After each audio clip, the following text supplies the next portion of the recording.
देखी बाघंबर हास करथि सब, बल कल के अछि बसना।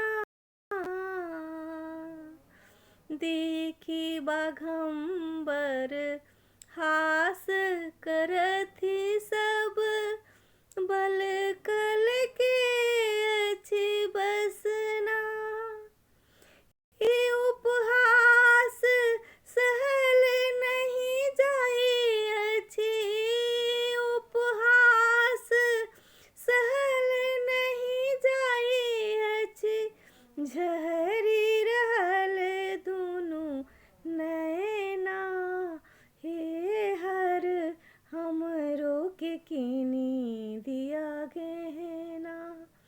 हे हर हमरो के कीनी दिया गहना। देखी दशा गौरी के व्याकुल, उपजल शिव जी के करुणा। देखी दशा गौरी के व्याकुल, उपजल शिव के करुणा। एक चुटकी दे भस्म पठौलनि, एक चुटकी दे भस्म पठौलनि। ले जाऊ धनंजय के अंगना, हे हर हमरो के कीनी दिया गहना। हे हर हमरो के कीनी दिया गहना।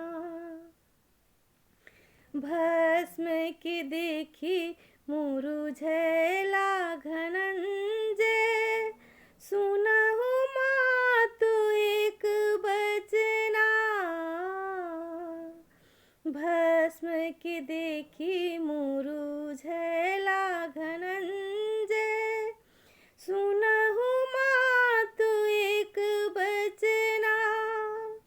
एहि भस्मक समतुल दिया के, एहि भस्मक समतुल दिया के। ले जाऊ सबटा ओहिना, हे हर हमरो के कीनी दिया गहना।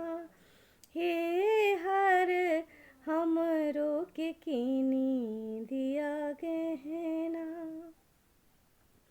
गौरी के हठ पर तोले लगला, धनंजय भस्म भरी गहना।